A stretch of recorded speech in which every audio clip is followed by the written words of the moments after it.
안녕하세요. 실전부동산 고고 안신혜입니다. 통계청이 발표한 자료에 따르면 우리나라 전체 가구 중에 44%가 아직 내 집이 없는 것으로 조사가 됐습니다. 시도별로 보면 주택 소유율이 낮은 지역에 서울시가 꼽히기도 했는데요. 오늘은 투자처도 좋지만 내 집 마련 꿈꿀 수 있는 곳 중심으로 가보겠습니다. 출발할게요. 실전부동산 고! 고!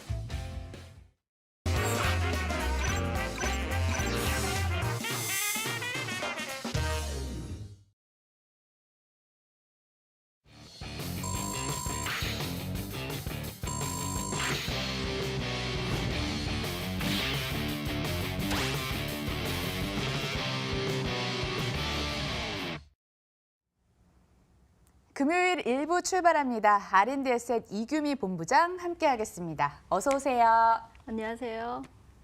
부동산 물건 만나볼 거고요. 내 투자처다, 내 집이다 이렇게 판단이 서시면 언제든지 전화 주시면 됩니다. 오늘 전화번호 02077-6357번 기억해 주세요. 그럼 먼저 부동산 투자 공부부터 해봐야죠. 저번 시간에 이어서 또다시 도시기본계획에 대해서 알려주신다고요. 네, 사실 도시 기본 계획을 아는 것들이 굉장히 어렵다라고 생각하시는 분들이 계신데요. 한강변에 있는 개발 계획이라든가 서울 2030 계획이라든가 이런 것들에 대해서 모르시는 분들이 많이 없지는 않으실 거예요. 한 번은 들어봤고 서울 신문지라든가 아니면은 인터넷상에서도 한두 번은 다 검색을 해보셨을 텐데요. 그것들이 어떤 계획안에서 얼마만큼의 기간을 두고 사실 이루어지고 있는지에 대해서 명확히 알지 못하는 분들이 많으십니다. 2030 계획은 2014년도에 발표를 했습니다. 대부분 20년 단위로 가고 또 5년마다 재정비를 하고 있기 때문에 이제는 2019년을 맞이해서 이제 재정비 전 단계에 그렇게 왔다라고 볼 수 있는데요. 그럼 도시 기본 계획에서는 무엇을 하느냐라고 생각을 하신다면 이제 도시 공간 구조라든가 아니면 어떻게 생활권들을 변모하게 만들 것이라든가 아니면 또 토지에 있는 공지라든가 아니면 지금 많이 이슈가 되고 있죠. 성동 구치소 부지라든가 아니면 철도 차량 기지라든가 이런 것들의 활용 방안이라든가 것들을 좀 더 장기적으로 계획을 세워서 가져가겠다라는데 너무 긴 거리로 가면은 안 되니까 한 5년마다 다시 한번 정비하자는 게 도시 기본 계획의 취지입니다. 이런 것들이 이제 완성 단계에 있는 것들을 통해서 내년에 이제는 어떻게 하면은 2040까지의 우리 도시 기본 계획을 좀 더 체계화할 거라는 그런 토론회가 사실 8일 날 이렇게 열렸었는데요. 그때는 이제 지방 분권이라든가 아니면 남북 간의 교류, 또 4차 산업혁명을 통해서 스마트 시티를 조금 더 만들어보자라는 그런 취지, 또 도심 회복력이 지금 많이 증진되고 있죠. 도로가 더 넓혀지고 있고 또 없는 곳에 또 신설이 되기도 하고 있는데요. 또 도심 재생은 사실 굉장히 요즘에 이슈화되는 구조이긴 한데 그런 것들에 대한 확대가 굉장히 많이 논의되어졌다라고 합니다. 근데요, 사실 지금처럼 주택 시장이 굉장히 예민할 때는 초미의 관심은 2014년 지정 당시에 초고층 아파트를 35층으로 층수 제한한 것들에 대한 관심도가 가장 집중이 됐다라고 말씀드릴 수가 있는데요. 실제로 35층 이하로 제한을 넣었기 때문에 작년 같은 경우는 음마아파트가 49층을 심의를 넣었다가 낙마한 예가 있어서 서울시의 고가주택을 갖고 또 재건축을 앞두고 있는 그런 곳에 거주하시는 분들은 어떻게 정책이 변할 것인지 도시 기본 계획이 어떻게 정비될 건지에 대해서 사실 부와 관련돼 있기 때문에 굉장히 많은 관심들을 갖고 있다라고 볼 수 있습니다. 그래서 이런 도시 기본 계획을 알아가는 것들이 내 삶에 또 내가 터를 잡고 있고 내가 가지고 있는 어떤 재산에 대한 행사를 할 때 매도나 매수 포인트 굉장히 많은 고민 상담들의 요지들이 그런 것들인데요. 먼저 알고 좀 더 선별하고 무분별하게 투자하지 않는 그런 방안의 기초 방안으로 이런 도시 기본 계획들이 어떻게 설정되고 어떻게 정책적으로 변해갈 것인지에 대해서 조금은 염두를 두시는 게 현명한 그런 공부가 되지 않을까 싶습니다. 네. 계속해서 이어주세요. 예.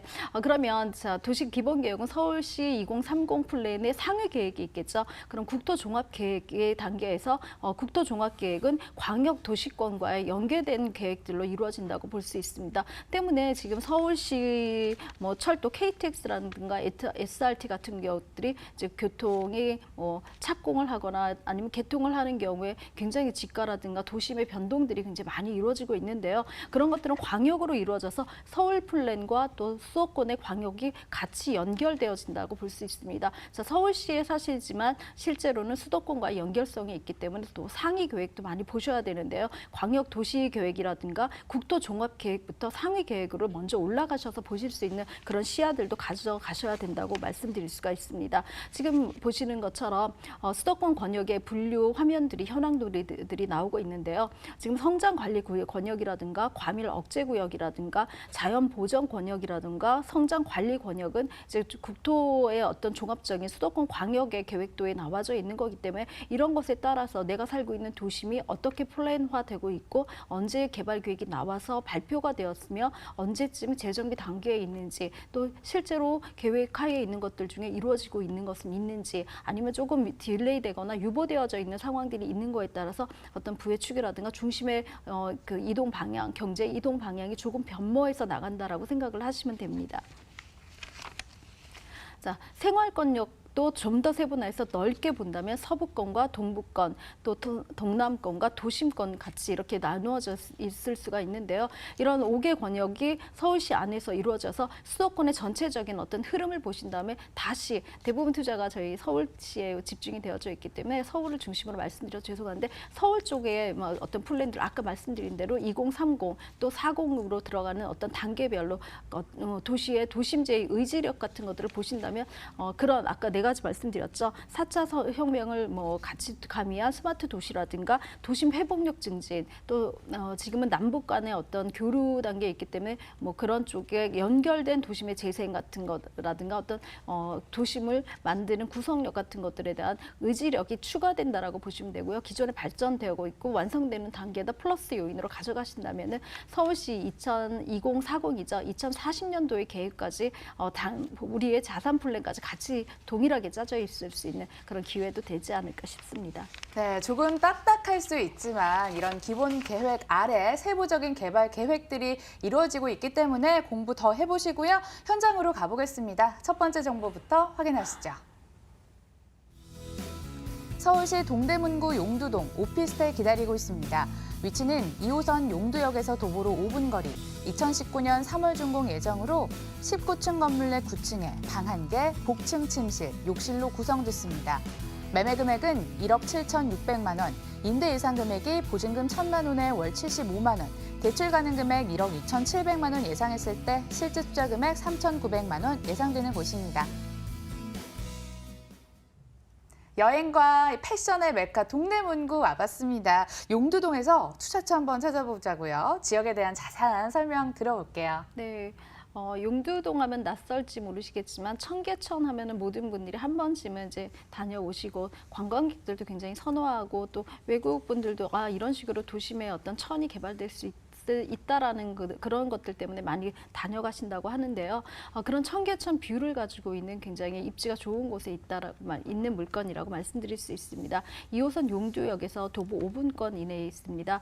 2호선 라인이라서 굉장히 좋은 라인이기도 하고요. 또 신설 역세권 1, 2호선이 같이 있는 신설동과 제기동에서도 사실은 좀 근거리긴 하지만 도보권으로 이용하실 수 있는 그런 거리 내에 있습니다. 뿐만 아니라 이제 서부선의 연장이죠.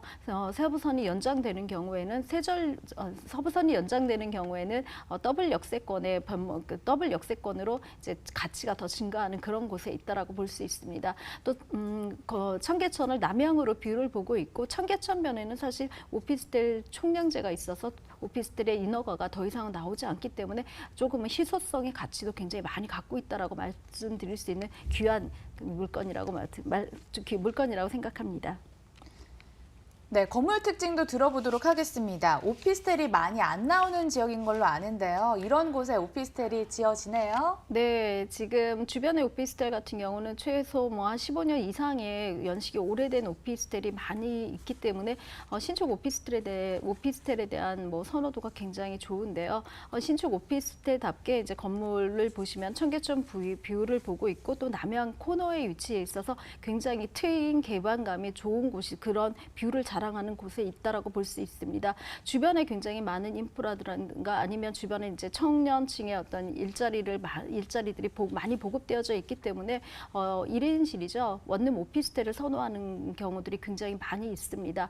더불어서 여기에 이 건물 같은 경우는 복층형 구조로 있기 때문에 굉장히 활용도가 굉장히 높다라고 볼 수 있는데요. 동대문의 특성상 뭐 자기 사업장 외에도 거주까지 같이 하실 수 있는 투톤 구조를 원하시는 그런 수요층을 그 수요층의 니즈에 맞춰서 이제 복층형으로 1층은 사무실처럼 쓰고 2층은 침실을 쓸 수 있는 그런 구조를 갖춘 그런 오피스텔이라고 말씀드릴 수가 있습니다. 총 16층으로 구성된 곳에 9층으로 이루어졌고요. 아까 말씀드린 대로 복층형 구조로 있기 때문에 안에 있는 내부 시설을 이용하신다면 내 사무실과 또 나의 침실, 나의 주거지가 같이 공존하는 그런 곳에 그런 활용도를 높이실 수 있는 그런 오피스텔입니다. 내년 3월이죠. 2019년 3월에 준공 예정에 있습니다. 아까 말씀드린 대로 굉장히 좋은 구조의 1인 원룸식 오피스텔이기 때문에 임대를 놓으시는 분들에게는 공실의 우려가 없는 그런 오피스텔이라고 말씀드릴 수가 있고요. 또 신축 오피스텔이 이제 한시적으로 얼마 분양이 되지 않고 있고 2차 분양가보다는 조금 더 저렴한 1차 분양분이기 때문에 시세 차익도 조금은 가져가실 수 있는 그런 구조의 오피스텔입니다. 청계천 뷰를 갖기가 어디 쉬운가요? 청계천 뷰를 확보를 하고 있고요. 눈이 힐링되는 오피스텔입니다. 복층이기 때문에 이 사무실로 활용을 하실 수 있다라고 말씀을 해주셨습니다. 중요한 게 또 하나 남아있죠. 가격 포인트 짚어보겠습니다. 네, 매매가는 1억 7,600만 원입니다. 부가세가 포함되어져 있는 가격이기 때문에 부가세를 환급받으신다면 이거보다 10% 정도 저렴한 가격으로 가져가실 수 있고요. 임대 예상 금액은 1,000에 75만 원으로 거의 안정된 임대 가격이라고 말씀드릴 수가 있습니다. 대출이 이제 규제 전이기 때문에 확정된 건데요. 1억 2,700만 원이 예상되기 때문에 실투자금 3,900만 원이면은 이 희소성 있는 청계천에 있는 오피스텔을 가져가실 수가 있습니다. 동대문구 용두동에 위치한 오피스텔 만나봤습니다. 다시 한번 정리해 보겠습니다.